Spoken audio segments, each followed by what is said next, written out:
Di era digital kayak sekarang ini, pasti kalian nih, anak milenial, sering banget berhubungan sama teknologi digital atau yang online-online gitu. Kayak pasti kalian suka like-like post di Facebook atau Instagram, komen tweet di Twitter, atau kayak sekarang, nontonin video di YouTube. Nah, bagi kalian pengguna teknologi digital kayak tadi, kalian tahu nggak sih apa itu warga digital? Warga digital adalah orang yang sadar betul apa yang baik, apa yang salah, menunjukkan kecerdasan perilaku teknologi, dan juga membuat pilihan yang tepat ketika menggunakan teknologi. Pasti kalian bertanya-tanya lagi, apa sih kewargaan digital itu? Itu judulnya kewargaan digital, kayak penting banget. Emang apa sih pentingnya? Oke, sekarang kita jawab. Jadi, sesuai sama pengertiannya, kewargaan digital itu adalah norma perilaku yang tepat terkait pengguna teknologi. Jadi, kewargaan digital itu penting karena dia mengatur kehidupan kita di dunia maya supaya kita dapat manfaat positif dari teknologi. Sekarang, kita kenalan yuk sama pencetus konsep kewargaan digital. Dia adalah Mike Rebel, penulis buku Digital Citizenship in School. Kata Mike Rebel, ada 3 konsep dasar dalam kewargaan digital, yaitu respect yang berarti menghargai diri sendiri dan orang, educate yaitu mengedukasi diri sendiri dan terhubung dengan orang lain, dan protect yaitu melindungi diri sendiri dan orang lain. Nah, lalu dari konsep dasar tadi dikelompokkan lagi pelaksanaan kewargaan digital itu dalam 3 lingkungan yang masing-masing punya 3 komponen, jadi jumlahnya 9 komponen. Mari kita bahas satu-satu.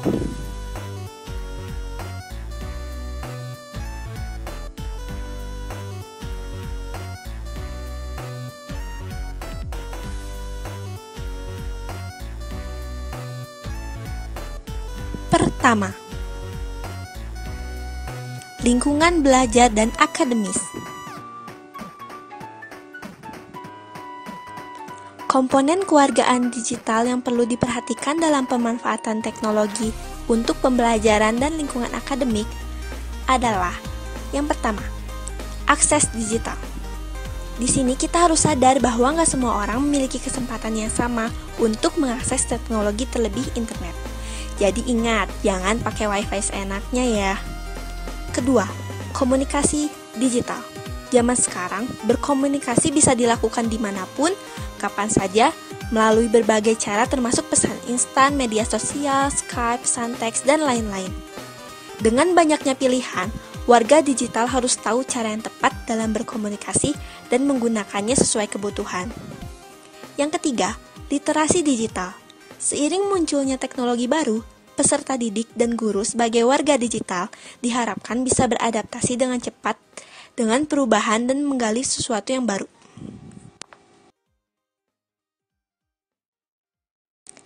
Kedua, lingkungan sekolah dan tingkah laku.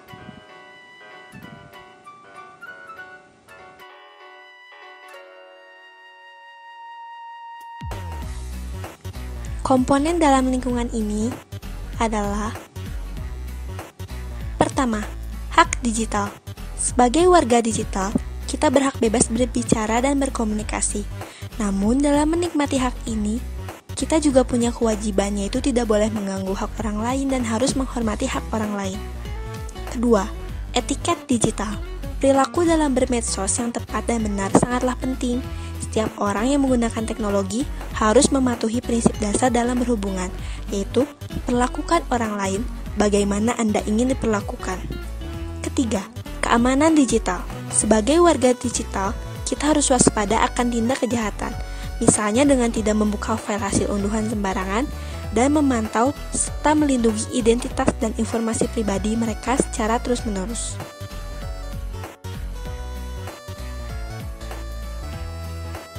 Ketiga, kehidupan di luar lingkungan sekolah atau bisa kita sebut lingkungan masyarakat.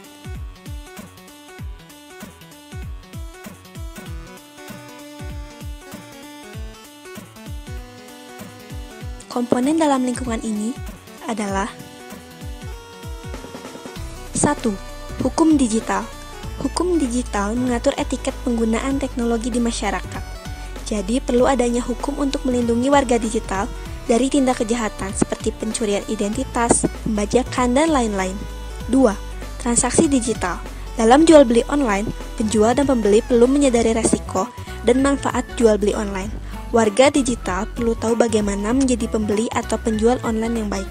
Ketiga, kesehatan digital. Di balik manfaat teknologi digital, ada beberapa ancaman kesehatan, baik fisik maupun mental yang perlu mendapat perhatian. Nah guys, di Indonesia ini dalam berselancar di dunia maya, kita itu diikat oleh hukum digital, yaitu Undang-Undang ITE. Kalian pasti suka dengar kasus hukum yang cuma disebabkan karena orang itu komen seenaknya di media sosial.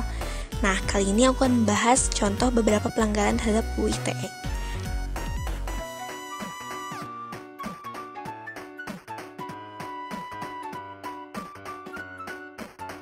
Satu, melanggar kesusilaan. Kesusilaan di sini contohnya mengunggah foto-foto yang tidak pantas ke media sosial dengan tujuan untuk dikonsumsi oleh publik. Hukumannya 6 tahun penjara atau denda 1 miliar rupiah. Lalu, yang kedua ada perjudian online. Seiring dengan maraknya teknologi, perjudian dapat dilakukan secara online yang ada pada beberapa game, judi sepak bola, atau permainan dari smartphone, dan lain sebagainya. Hukumannya 6 tahun penjara atau denda 1 miliar.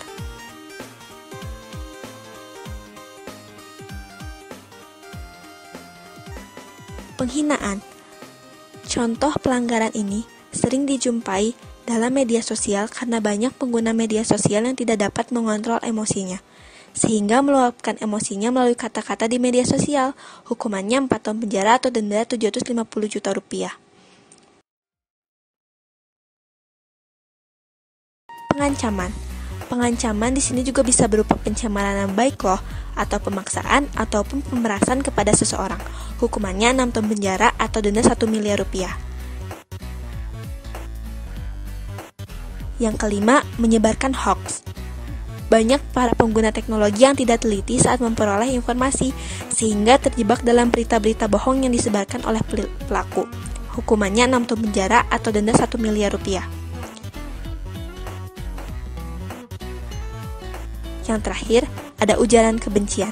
Kasus yang akhir-akhir ini sering ditemui adalah berita yang mengandung unsur-unsur kebencian, terutama dalam kehidupan beragama di media sosial. Hukumannya 6 tahun penjara atau denda 1 miliar rupiah. Sebenarnya masih banyak jenis pelanggaran terhadap UU ITE.